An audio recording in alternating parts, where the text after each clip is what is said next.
Welcome to Conversatio, the Belmont Abbey College podcast. This podcast aims to form and transform our community so that each of us reflect God's image. I'm Emmett McGroarty, Executive Director of the Belmont House at Belmont Abbey College, and I'll be your host for today's episode. We're thrilled to be joined by the Honorable Richard Graber, the President of the Bradley Foundation. Today, we'll dive into Rick's career in politics, the role of the Bradley Foundation, and the trajectory of American conservatism. Our guest, Richard Graber, has been the president and chief executive officer of the Lynd and Harry Bradley Foundation since 2016, and has served on its board of directors since 2014.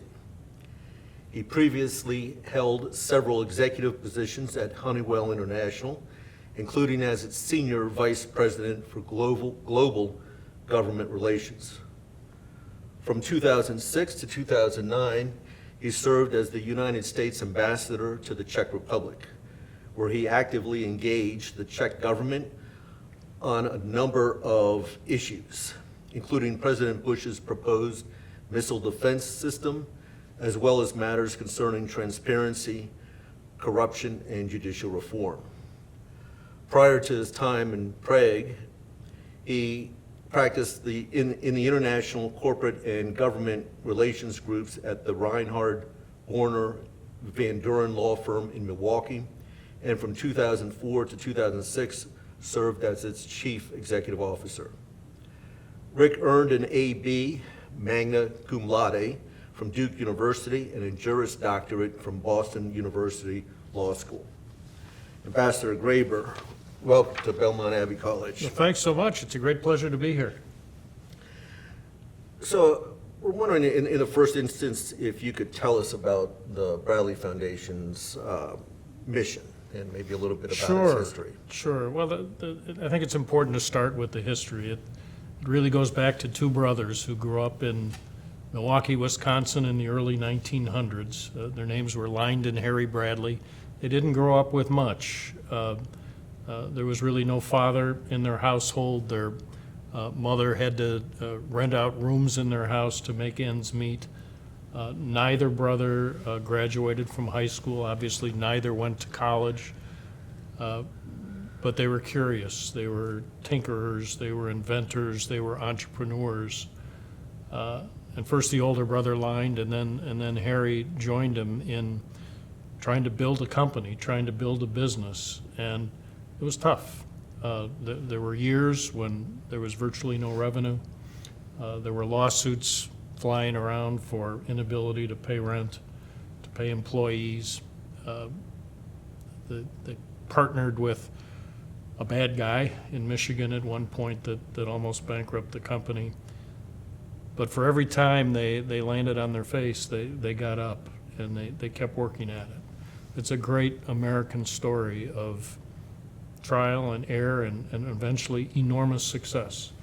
They built a company called the Allen Bradley Company on the south side of Milwaukee that its first product was a controller, which was something that sped up and slowed down motors. They got patents in that. They developed it, they worked it, and again, a company that started from nothing ended up being a $1 billion plus company. That was really their life. Harry Bradley lived at the factory. His wife would drag him to the suburbs of Milwaukee on the weekend, but he couldn't wait to get back to the factory on Sunday evening for another week, and then he'd walk the shop floors in the third shift. It was a great story. Lynd Bradley died in 1942, Harry Bradley in 1965. Company ultimately sold in 1985, so long after they're both gone. In what was the largest sale of a privately held business ever at that point in time. A good chunk of those proceeds from that sale in 1985 ended up in today what is today the Bradley Foundation. So our job at the foundation has been to try to figure out how to spend their money, and it's their money, in a way that they would approve. And our board of directors has taken a lot of time thinking about that. Unfortunately, there's not a lot of writing. There's no direction in our foundation bylaws. There's no guidance on what we have to do. It really has been an effort to try to discern what these two brothers thought and what they would want to spend their legacy on. So we've come up with 4 major areas of consideration, and I think very consistent with their philosophy. First and foremost, they believed in free markets. There's a lot we don't know, as I said, but it is very clear from their writing that they did believe in free markets, that in limited government, in the ability to be an entrepreneur, and ability to do what they did, which was to fail and pick themselves up and succeed. They believed in our constitutional order, federalism, separation of powers, individual liberties, freedom of speech, freedom of religion were things that they clearly cared about. They believed about an informed citizenry, and that has resulted in our support of things like school choice in this country. Bradley Foundation was at the very front end of the school choice movement in this country, which happened in Milwaukee. School choice started in Milwaukee, Wisconsin, and it's been a 35-year experiment in Milwaukee, to the point where today nearly 50% of the kids in Milwaukee do not go to a traditional public school. It's somewhat unique. Not that there aren't problems, but it really was a pioneer in that sense. They also believed in a strong civil society. They believe that the best way to solve problems in our country and in our communities is not through another government program, but through private volunteer organizations, neighborhoods, churches, again, the nonprofit organizations that every community in this country has. And you could see it in the way they treated their employees. At one point, thousands and thousands of people worked for the Allen Bradley Company, and it was like family to them. It was a neighborhood unto itself.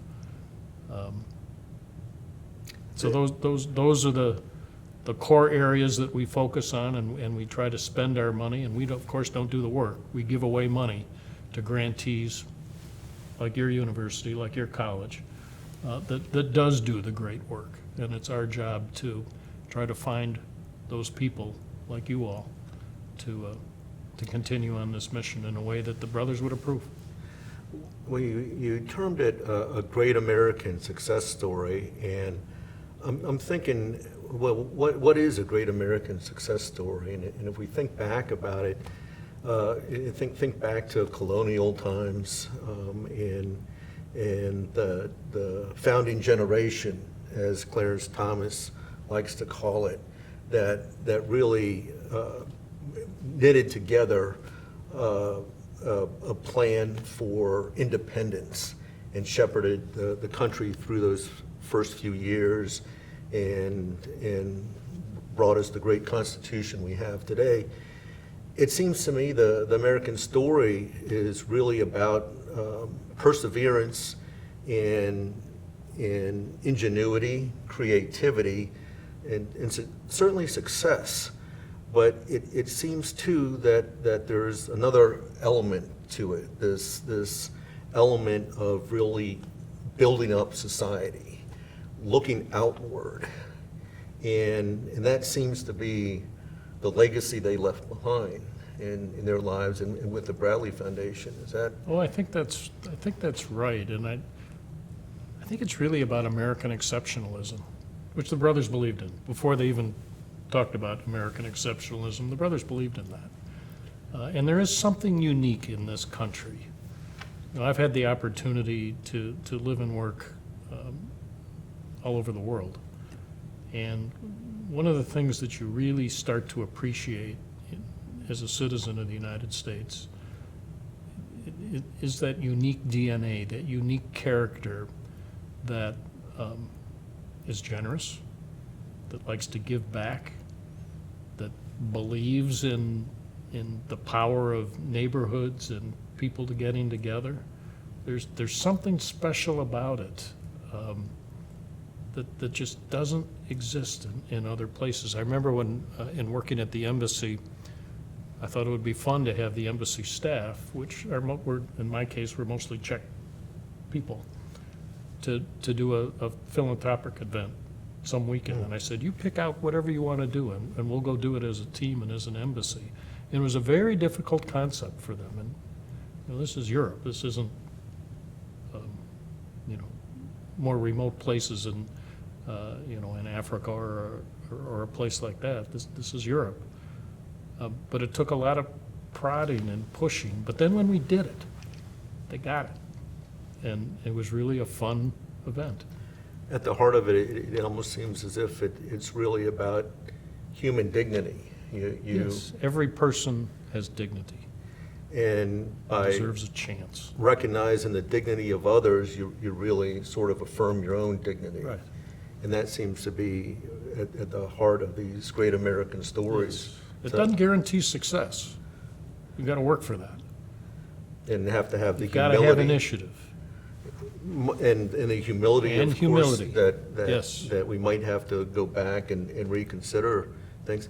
But far too often, one hears that Americans are selfish and inward-looking. Is that? No, I don't think that's the case at all. The Americans are the most generous people on earth. More giving, more caring, more generous. It is part of our DNA as a country. And I just don't buy that.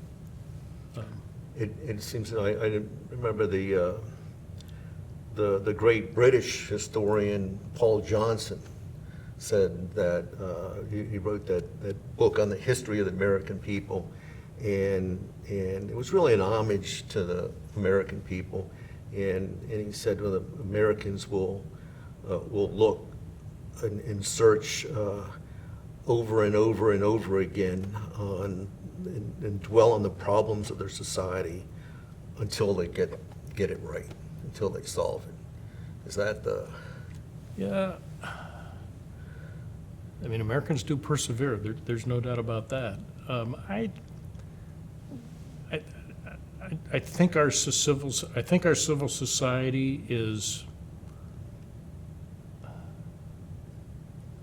a little more troubled than it was, perhaps, if that's the right word. I think we have less of that power of a neighborhood with kids outside playing catch, things like that. It's a little more structured. And we've had this centralization, this move towards a larger and larger government that has tried to fill that vacuum, but can't. Government can't, no government program can solve some of the problems that face every urban area, every rural area in this country. It's people helping people that solves those problems, not government programs. And I think that's proven. Johnson's Great Society, which really lurched this forward, didn't work. Alexis de Tocqueville said that the spirit of the republic lies in the idea of, it lies in our local government, the idea that local government would have independence and power. And he likened it almost to he said it was so close to the family, it's almost as if families and local government were created by God, countries. Well, I mean, when you think about it, local government at least should be more important to every one of us than what they're doing in Washington. It's closer to home. It's school boards, it's city councils, it's town boards that are affecting your day-to-day life a lot more than some of the dysfunction in Washington, D.C., for sure. Again, I think it's getting harder and harder to get people to spend the time to do their service on those local town boards, and a lot of times with some of the polarization and vitriol that we hear, it's a thankless job for which you don't get paid much or anything, and that's too bad because these are really, really important jobs. It seems to me with local government, there's really two goods produced. There's the policy or the project that's arrived at, but then secondly, there's the personal bonds among the citizenry that, and maybe you don't get agreement, but you at least work with someone else to try to understand their point of view and gain We've sort of lost a mutual- little bit of the ability to have a civil conversation. And maybe part of that is due to the way people get information, the way, the impact of cell phones and social media, that people are more into the screen than they are talking to their neighbor. Something to work on. What about centralized government? Is that, It's not what the founders envisioned by any means, and it makes, I just, that is not the answer. That's not the genius of our Constitution, which very much contemplated a federal government, but also state governments and local governments, where most of the action was intended to happen. it seems to me there's probably more dialogue, there's more encounters with other people if it's decentralized versus Absolutely. centralized. Well, I mean, it just has to be the case that that's true. And so so that would mean then that centralization would never work, even if you got a completely efficient centralized government. That centralized government is never going to produce those personal bonds that are developed It in a can't. community. It just can't. Would it also, do you think it has downstream effects in terms of taking away from parents the opportunity to be people of substance and importance in the eyes of their children? Well, of course, and we've seen it in education, in K through 12 education, with in many respects, cutting parents out of the whole equation. And this is why you've seen the response, particularly after COVID, to school choice, to parental choice, to return some of that power, some of that decision-making where it should be. I mean, who knows what's better for a child than their parent? It is not a bureaucrat in the state capitol. It is certainly not a bureaucrat sitting in Washington, D.C., far, far away. Those are not the answers. Education is the great example of where it should be very, very local. Let the parents decide. And to us at the Bradley Foundation, the more options, the better. Whether it's home schools, charter schools, voucher schools, public schools. Public schools are a big part of the equation. But give parents a choice and educate them on what those choices are. But trust people, trust parents to make the right call. Now, of course, there are situations where parents can't or won't make those decisions. But I would err on the side of trusting parents. Is there perhaps a habit that has fallen into disuse as education has become more centralized? Parents have sort of maybe lost that habit, that legacy of getting involved in their children's education, knowing what they're being taught, knowing what books they're reading. Maybe, but I think COVID woke them up. There's a movement across this country, and we're seeing it right now. I mean, look at the states that now have some sort of choice program. It's incredible. And Bradley's, again, been involved in school choice for 35, 40 years. And there have been moments of rise, but there have been moments of flat or nothing. We're in one of those moments right now, a reawakening, which I take as a positive. Now, the easiest part of that whole process is passing a law. The hardest part is, all right, now what do we do with this law? You need teachers, you need buildings, you need engaged parents. It's not easy. But we are at the front end in this country of some dramatic change of the way we educate our children, and it's time, because the results, for the most part, aren't good. It's not to say there aren't great schools. There are great public schools. But there are a lot of really bad ones that aren't working well, and we need to do something about it. It's a civil right. We owe it to our kids.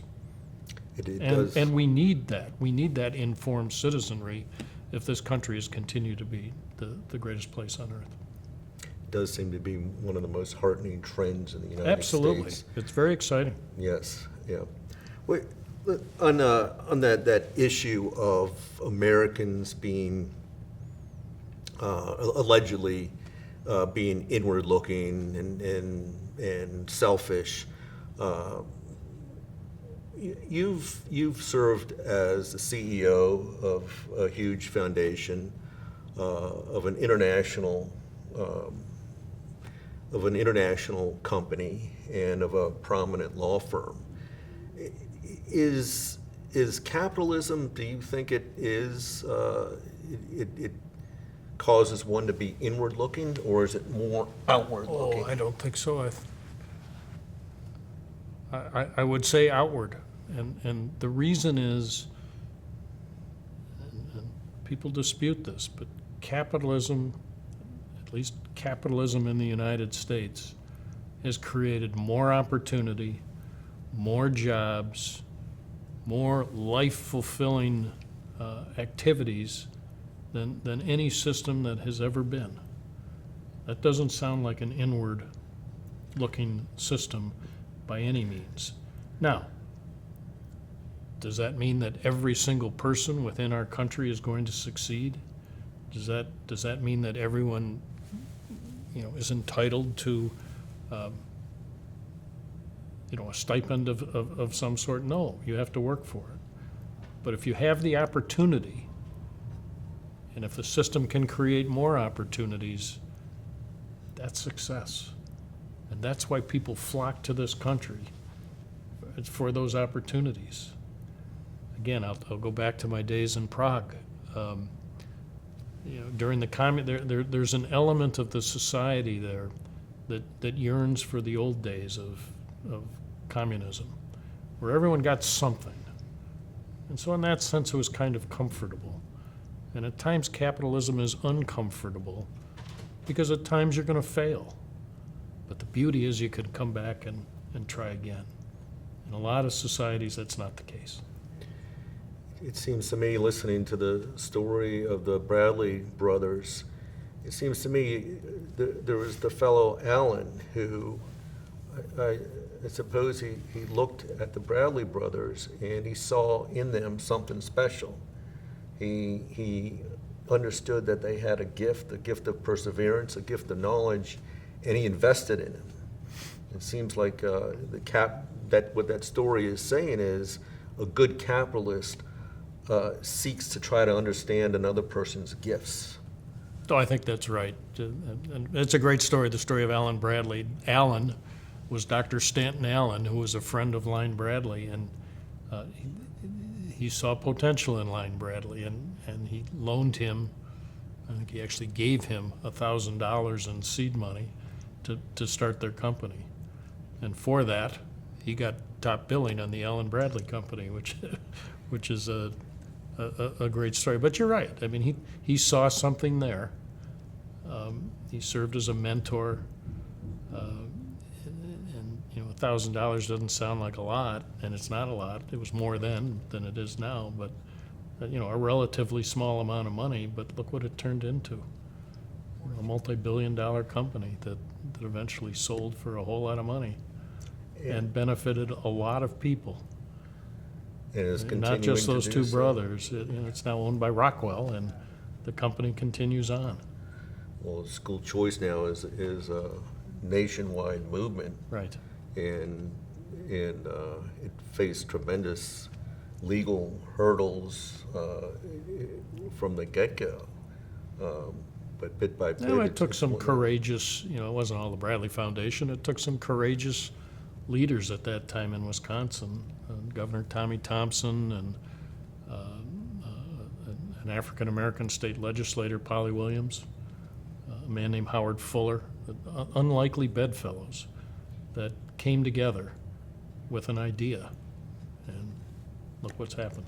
And it seems to me And that couldn't happen in all countries.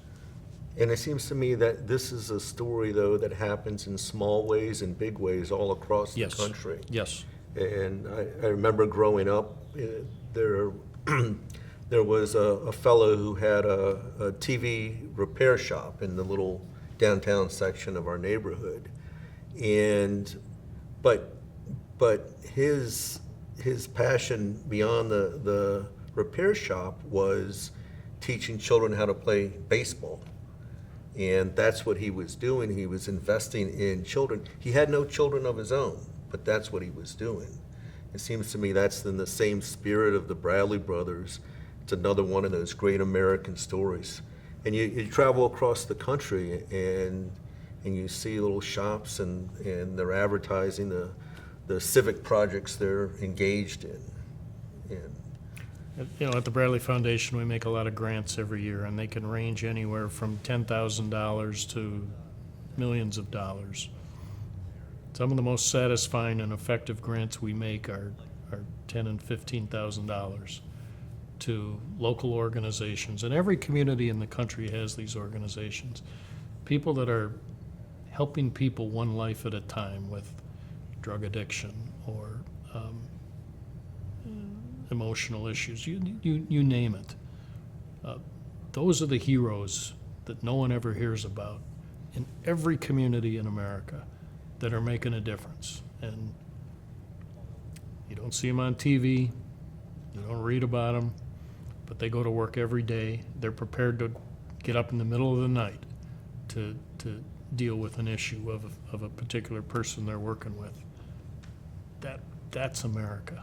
And you know, like your friend that coached baseball, it's affecting people's lives in a way that they don't appreciate at the time, but over time really do come to appreciate it. And people remember those, and it seems like sure do. everyone has those stories of the great teacher, the coach, Yes. or the fellow who gave him his original job or invested in him.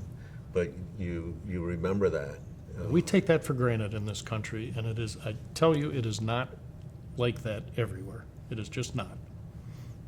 My father used to say, Emmett, what's the difference? What's the big difference do you see between the United States and other countries? And of course, I didn't know the answer the first time he asked me, but he said, you know, in America, if there's a problem, if there's something that needs to be done, people will get together and say, how are we going to get this done? How are we going Right. to fix that? Whereas in most other countries, people sit around and say, well, I wish government would come in and take care of Let this the problem. government do it. I do think one thing we don't do enough in this country is celebrate those successes and celebrate and just take a breath every now and then and say, boy, you know, it's really good to be an American. So many are looking at everything through the lens of race or gender or sexual preference, and it's very divisive, it's very dangerous for this country. We got to get back to, and we can, thinking about all the good that is happening instead of focusing on what's not quite right.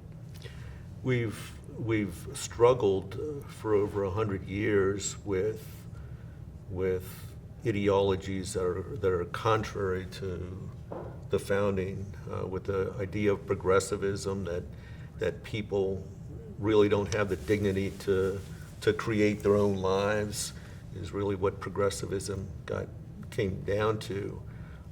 We've struggled with conflict ideologies, and it seems to me a conflict ideology is a real, it's a disheartening worldview. It's a disheartening worldview because what you're saying is that people can't really build up something great. Right. They can't build society. If we adhere to conflict ideology, it seems to me then that someone who came up with a great idea would just sort of turn inward, or wouldn't dedicate himself or herself to building out a neighborhood or making a better place for the next generation. Is that not? It's more fun to be optimistic and to try to work to improve things than to look at everything with a negative lens. I think you're right. Was that really the spirit of the founders? Was it really they're trying to build a better society for the next generation? I think so. And I think so, and it's never going to be perfect. But that makes it a great time Yeah. to be alive, to do Yes. something, to create Yes. something, to make things better. Right. And we have in this country. We have. I mean, you and I have opportunities that our parents and grandparents didn't have. And I hope the same is true, and I believe the same will be true for our kids and grandkids. They'll have even more opportunity if we allow it. If this growth of centralization, as we've talked about, continues, if we can't slow that down, well, then, there's reason for concern. Can you imagine the world without the United States? No,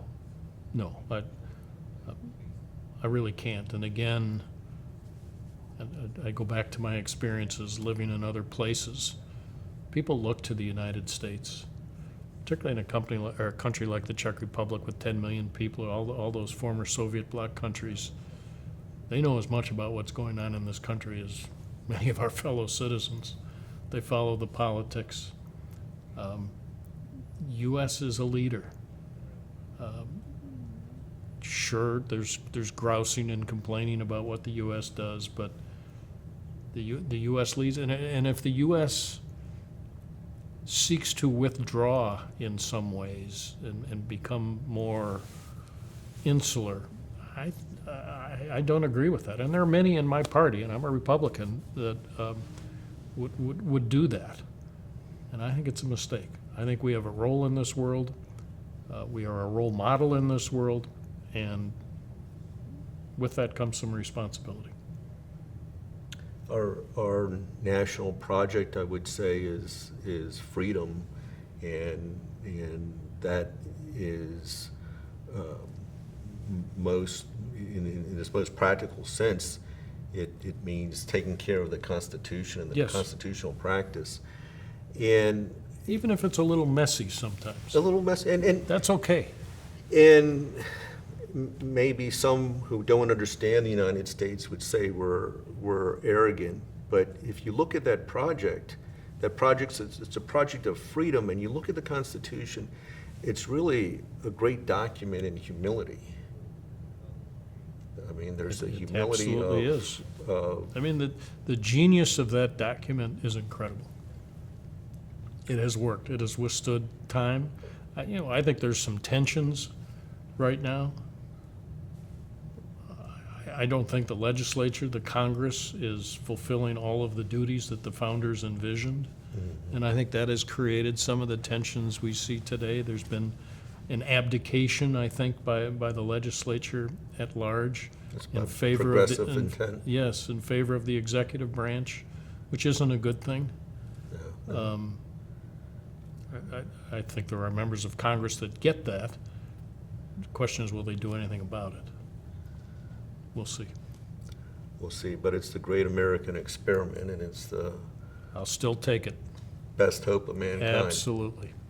Absolutely. Ambassador, thank you very much. It's been a pleasure. Thanks so much. Great conversation. Thank you. Enjoyed it. As we conclude, thank you to our audience for joining us. Thank you, Rick, for joining us and for this wonderful conversation. If you enjoyed this episode, please subscribe and tell your friends that Conversatio is available on Spotify, Apple, and Google Podcasts. Until next time, God bless.